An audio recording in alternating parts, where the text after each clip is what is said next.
Okay, so this is the first lecture on the economics of COVID, and it's on the COVID recession, which was pretty crazy. So all the materials for this week are due Sunday, May 22nd at 11:59 p.m. I always have everything due Sunday at 11:59 p.m.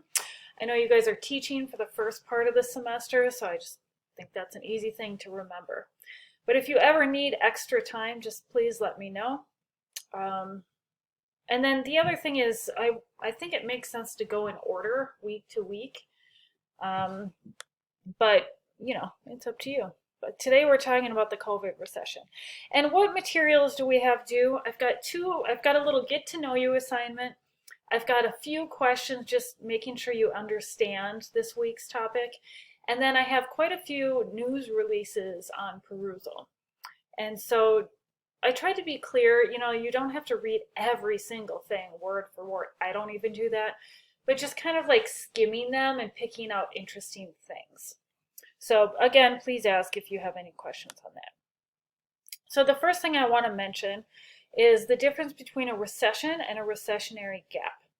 So a recession is when things are getting worse, and a recessionary gap is when real GDP is below what we call potential output, which is the best we can do in our economy given our labor markets and resources in the long run.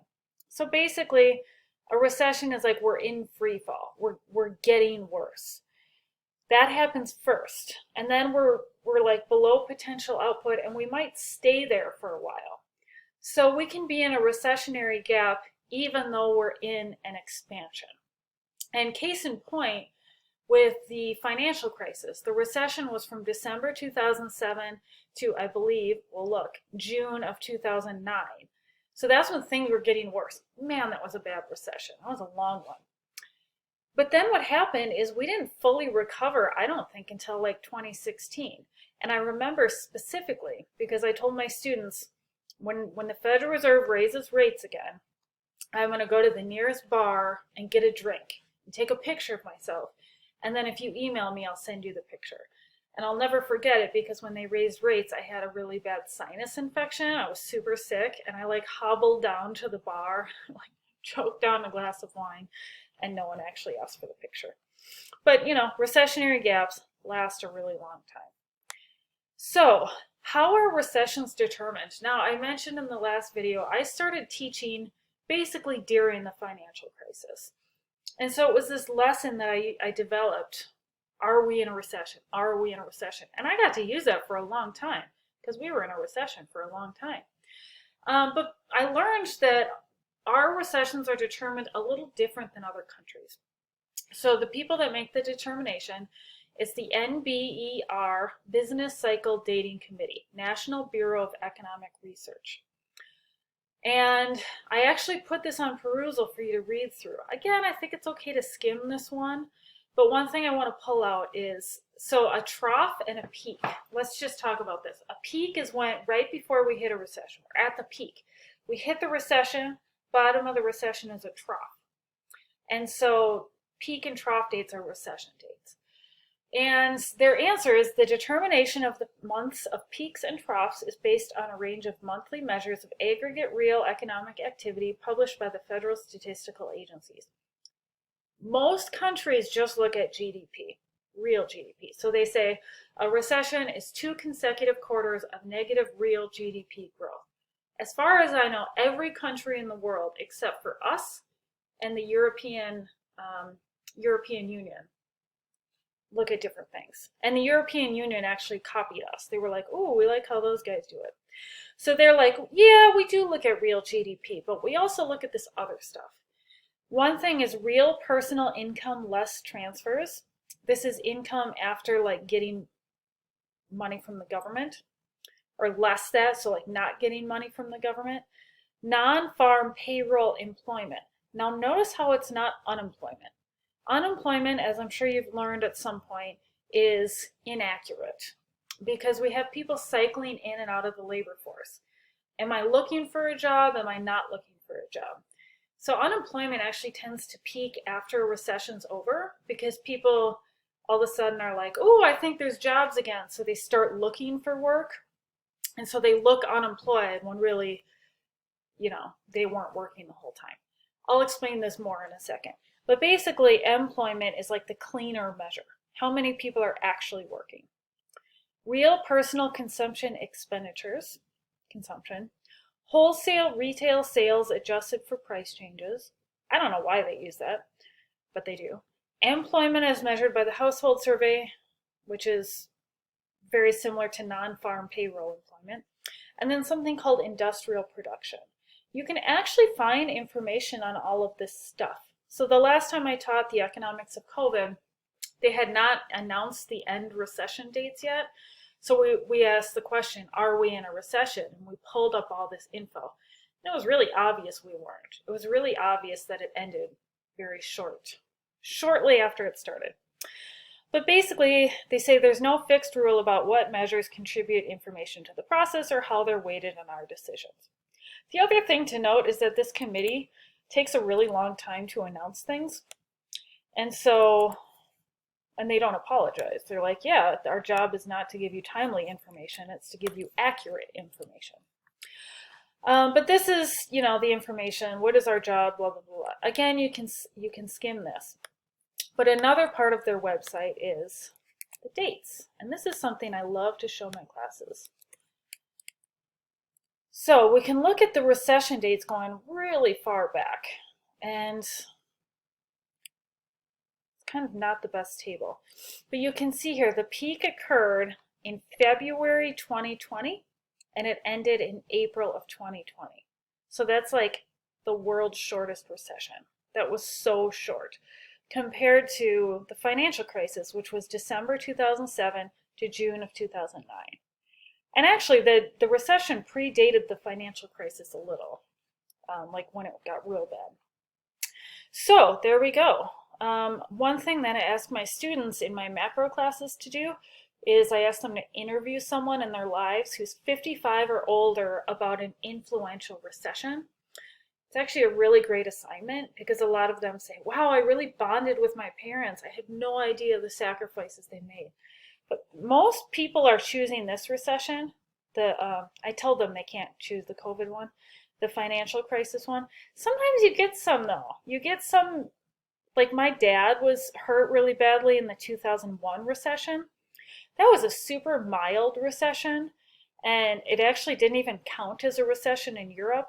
But hey, sometimes people get hit hard by these. And then of course we have the stagflation recessions. So basically the COVID recession was February through April. Super, super short.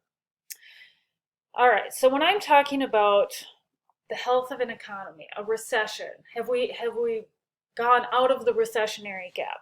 What I do is I pull up information on BLS.gov and BEA. Bureau of Labor Statistics, Bureau of Economic Analysis.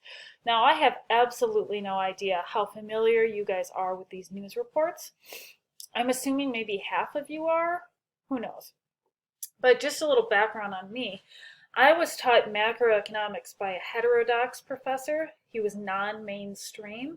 He did not believe in equilibrium. This was as an undergrad. So I didn't learn any of the models as an undergrad. He didn't believe in them. But man, we looked at a lot of news reports. So this was just kind of the way macro was drilled into me, is looking at the data. And to this day, that's the part I'm the most interested in. With that said, I eventually did learn the models. It was just in graduate school. But I think what a good use of my time here is to just go through a couple of these news releases and explain how they're set up. Because I have a bunch of stuff on perusal for you to read. I chose April 2020 for unemployment and inflation since that was like the really bad free fall. But I chose Q2 and Q3 for real GDP. One final thing I'll note here before we start is that I'm using the Consumer Price Index for inflation. So let's look. So if I'm looking at unemployment, what I do is I go to BLS.gov. Bureau of Labor Statistics. True story, one of our Velpo graduates is an economist with the Bureau of Labor Statistics. Super great job. This guy failed econometrics with me. So he failed it. It's a class that he's using for his job. He failed it, came back, got an A or a B. Didn't set him back. He's fine. So what you can see the BLS is where you find the CPI and unemployment. So let's click on the unemployment rate. So I'm just going to click on the employment situation summary. And you can see here, let me make it a little smaller. Okay. Total non-farm payroll employment rose by 431,000 in March, and the unemployment rate declined to 3.6%. Two things about this.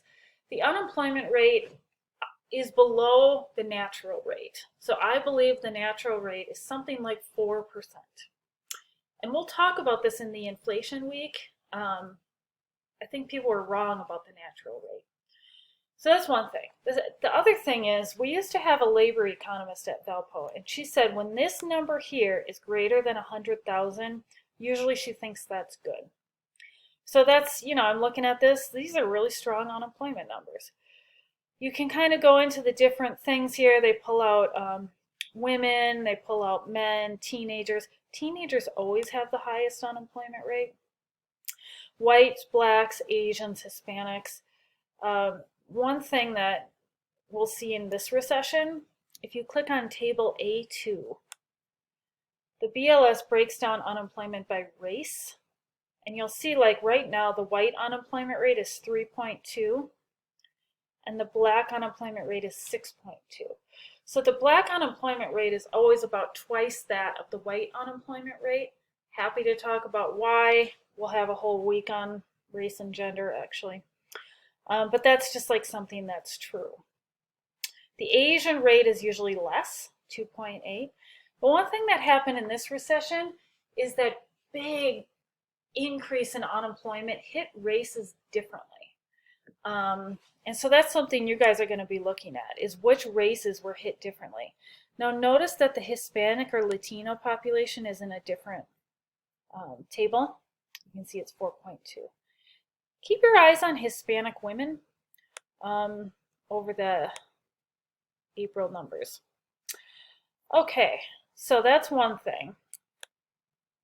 Let me just check on the time. Okay, so looking through the news report, another thing you guys might be interested in is alternative measures of labor underutilization. Like I say, we know unemployment is inaccurate because people drop out of the labor force. They stop looking for work. Those people are called discouraged workers, and this one adds them in. So these are people that were looking for work but quit because they didn't think there was a job available.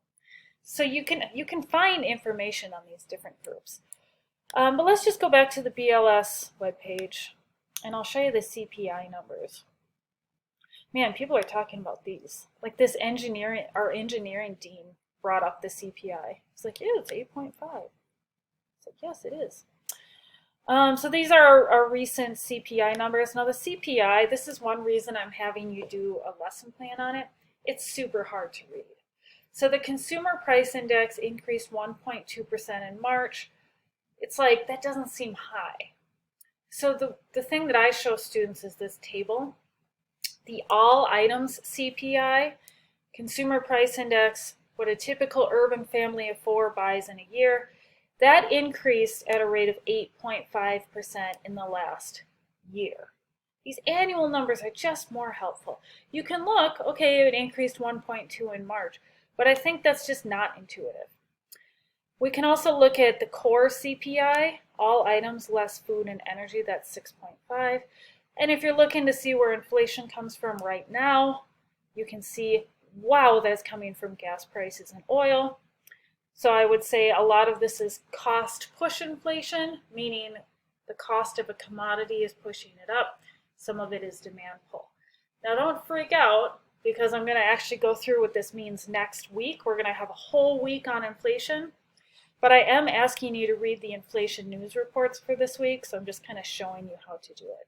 So that's what I focus on, but they report other stuff, and so you can look at those.